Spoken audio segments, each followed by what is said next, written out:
Hello everyone, this is Ankit Khare and you are watching my YouTube channel उड़ते परिंदे. So guys, this video only for you. अगर आप 10th class में हैं और आप चाहते हैं कि यार थ्योरम से रिलेटेड जो क्वेश्चन है, थ्योरम से रिलेटेड जो हमारे टॉपिक्स हैं वो आसानी से क्लियर हो जाएं. आप सभी लोगों को पता है कि लगभग 1 महीना हमारे एग्ज़ाम को बचा हुआ है, तो हम कैसे प्रिपरेशन करें, सारी बातें हम लोग इस वीडियो में करने वाले हैं. इन बातों के पीछे जो बातें हैं वो है थ्योरम. ठीक है, थ्योरम एक ऐसा पार्ट है 9th क्लास में या 10th क्लास में बहुत परेशान करता है. ओके, तो चलिए स्टार्ट करते हैं. और आज हम लोग पढ़ने वाले हैं क्लास 10th चैप्टर 10 सर्किल, जो कि एनसीईआरटी में है, थ्योरम 10.2 है ना. और my self Ankit Khare. Okay, so our first video on theorem 10.2 जिसमें कहता है the length of tangents drawn from an external point to a circle are equal, है ना. तो हिंदी मीडियम में ऐसा होगा कि अगर किसी बाह्य बिंदु से जब किसी सर्किल में स्पर्श रेखा खींची जाती है तो वो दोनों स्पर्श रेखा आपस में बराबर होती है. ये अपने को प्रूव करना है. ठीक है, तो चलिए डायग्राम इसका सबसे पहले हम लोग ड्रॉ कर लेते हैं.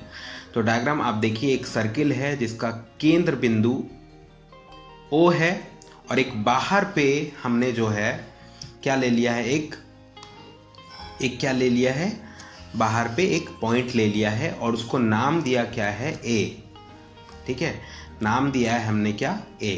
ओके, और A से इस सर्किल पे एक स्पर्श रेखा टेंजेंट खींचा और दूसरे छोर पे भी हमने एक टेंजेंट खींचा, है ना. अब हमको बताना है कि भाई चलो इसकी जो हम लोग यहाँ पे ड्रॉ करते जा रहे हैं. A से इस सर्किल पे एक टेंजेंट खींचा और A से दूसरे छोर पे भी एक टेंजेंट खींचा. ओके, और जहाँ पे पॉइंट ऑफ कांटेक्ट है, पॉइंट ऑफ कांटेक्ट जिसको हम स्पर्श बिंदु भी कहते हैं, ये स्पर्श बिंदु है ना. और ये अपना क्या है, सेंटर पॉइंट है. तो सेंटर पॉइंट से इस स्पर्श बिंदु को, पॉइंट ऑफ कांटेक्ट को मिलाया. उसके बाद A से O को मिलाया. देन हम जानते हैं थ्योरम 10.1 में कि पॉइंट ऑफ कांटेक्ट से सेंटर से जो त्रिज्या होती है, सेंटर से जो त्रिज्या होती है वो स्पर्श रेखा के साथ 90 डिग्री का एंगल बनाती है. ओके, इसलिए वो क्या होगा, 90 डिग्री. ये हमने यहाँ पे P और Q नेमिंग कर दी है. सो हमें स्टार्ट कैसे करना है, हमने अपना डायग्राम ड्रॉ कर लिया है, मतलब लगभग 50% हमने अपना काम कर लिया है. अब जब हम इसको सॉल्व करेंगे तो सबसे पहले शुरुआत कैसे करेंगे. We are given a circle, centre O, 2 tangents from external point A are AP and AQ. AP and AQ. Okay, और हिंदी मीडियम के अगर स्टूडेंट हैं तो वो क्या लिखेंगे,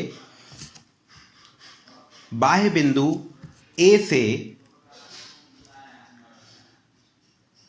जो है एक टेंजेंट खींचा, स्पर्श रेखा खींची और A से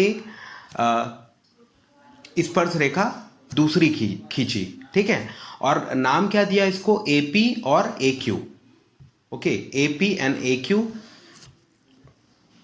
उसके बाद टू प्रूव, हमें प्रूव क्या करना है, तो हिंदी मीडियम वाले क्या लिखेंगे, सिद्ध करना है. क्या सिद्ध करना है, AP is equal to AQ. Okay, तो देखिए, tangents on circle from same external points will be in same length. तो AP is equal to AQ हमको यहाँ पे क्या करना है, प्रूव करना है. तो इसके लिए क्या करना पड़ेगा, प्रूफ, सिद्धेय, है ना. इतना लिखने के बाद हम क्या करेंगे, जॉइन ओपी, ओपी को ज्वाइन कर लेंगे, ओपी को ज्वाइन कर लिया अपन ने। फिर उसके बाद मतलब जो जो अपन ने किया है यहाँ पे लिख लेते हैं, join OP, join O Q and join A O. ठीक है, उसके बाद क्या करेंगे हम, अगर हमको सिद्ध करना है कि ए पी और ए क्यू दोनों इक्वल है ना, तो सिंपली हमको क्या करना है, यहाँ पे देखिए एक एंगल ये बन रहा है और ये दूसरा एंगल ये बन रहा है यहाँ पे, है ना। तो अगर इसको मैं इसकी नेमिंग करूँ तो क्या होगा, triangle A O P and A O Q. Okay, तो यहाँ पे जो है हम इसको कैसे प्रूफ करेंगे, ठीक है। तो ट्रायंगल 1 एंड ट्रायंगल 2 को अगर हमने आपस में कॉन्ग्रुएंस प्रूफ कर दिया या सर्वांगसम प्रूफ कर दिया, ओके, तो सर्वांगसम प्रूफ करने के बाद क्या होगा, इनके के जो कॉरस्पॉन्डिंग पार्ट्स हैं, कॉरस्पॉन्डिंग एंगल्स और कॉरस्पॉन्डिंग साइड्स इक्वल होंगे, ठीक है। Automatically A P is equal to A Q आ जाएगा, ठीक है। शुरुआत में ही मैंने आपको बता दिया कि कॉन्ग्रुएंस या सर्वांगसम हमें क्यों प्रूफ करना है, ठीक है। तो चलिए देखते हैं यहाँ पे angle A P O, angle A P O is equal to क्या है, 90 डिग्री, और एंगल ए क्यू ओ क्या है, 90 डिग्री है। अब भाई ये 90 डिग्री क्यों है, क्योंकि थ्योरम 10.1 में हमने पढ़ा है कि जब भी हम सेंटर से स्पर्श बिंदु, मतलब सेंटर से जो स्पर्श बिंदु तक जो त्रिज्या होती है वो स्पर्श रेखा पे क्या होती है, परपेंडिकुलर होती है। परपेंडिकुलर होती है मतलब 90 डिग्री होती है, ठीक है। तो यहाँ पे देखो एंगल ए पी ओ और ए क्यू ओ दोनों क्या होंगे, इक्वल होंगे। तो O P is perpendicular to A P and O Q is perpendicular to A Q, okay. उसके बाद हम देखते हैं A O is equal to A O, मतलब याला ट्रायंगल और याला ट्रायंगल, इसमें एक कॉमन साइड है, A O is equal to A O. उसके बाद O P is equal to O Q, क्योंकि एक सर्किल में सारी रेडियस आपस में इक्वल होती हैं, है ना। तो O P is equal to O Q. तो देखिए आप यहाँ पे राइट एंगल और एक कॉमन साइड जो कि हाइपोटेनियस है ना, O P is equal to O Q, मतलब एक साइड इक्वल है आपस में। तो हम इसको देख सकते हैं right angle, hypotenuse and one side. तो triangle A O P and triangle A O Q are congruent of each other, दोनों एक दूसरे के सर्वांगसम होंगी, ठीक है, by right angled hypotenuse and one side rule से, ठीक है। जिसमें एक जो है राइट एंगल इक्वल होना चाहिए, उसके बाद एक हाइपोटेनियस इक्वल होना चाहिए, है ना, आपस में, और एक कोई भी साइड इक्वल होना चाहिए, ये और ये। तो अब हम कॉन्ग्रुएंट किसको कहते हैं, सर्वांगसम किसको कहते हैं, बिल्कुल डिट्टो सेम, फोटोकॉपी, है ना। शेप एंड साइज अगर बराबर है किसी भी शेप का, तो वो आपस में क्या होते हैं, कॉन्ग्रुएंट या सर्वांगसम होते हैं। तो अगर ये सर्वांगसम है, दैट मीन्स इनकी ये वाली भुजा और ये वाली भुजा, मतलब याली साइड और याली साइड भी क्या होगी, आपस में इक्वल होगी। तो A P is equal to A Q हमने यहाँ पे प्रूफ कर दिया है हंसते खेलते, ठीक है। तो बाय सीपीसीटी, सीपीसीटी मतलब corresponding parts of congruent triangles. Guys last में हैंस प्रूफ लिख देना है, इति सिद्धम हिंदी में। तो गाइस आई होप आप लोगों को समझ में आया होगा ये थ्योरम कैसे हम प्रूव करते हैं बहुत ही आसानी के साथ। तो आप एक बार इसे सॉल्व करिए, और बिल्कुल आप एग्ज़ाम में अगर क्वेश्चन आता है तो आराम से कर लेंगे, ओके।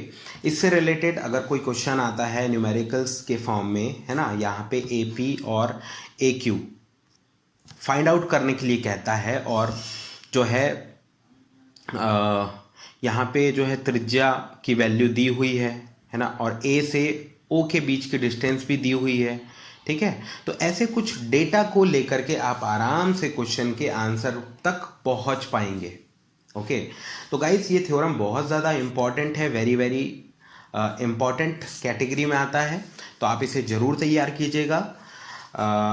अगर मेरे को ये सॉरी, अगर मेरे द्वारा किया गया छोटा सा प्रयास आप लोगों को अच्छा लगा हो तो प्लीज़ मेरे चैनल को सब्सक्राइब कीजिए और बेल आइकन को प्रेस करना ना भूलें। अपने दोस्तों में, अपने स्कूल्स में, सभी सहपाठियों में इसे शेयर ज़रूर कीजिएगा, क्योंकि मेरे द्वारा बनाई गई वीडियो जितने लोगों तक पहुंचेगी, दुआएं मुझे उतनी ज़्यादा मिलेंगी और दुआओं से ही किस्मत का निर्माण होता है। मिलते हैं नेक्स्ट वीडियो में। Thank you so much.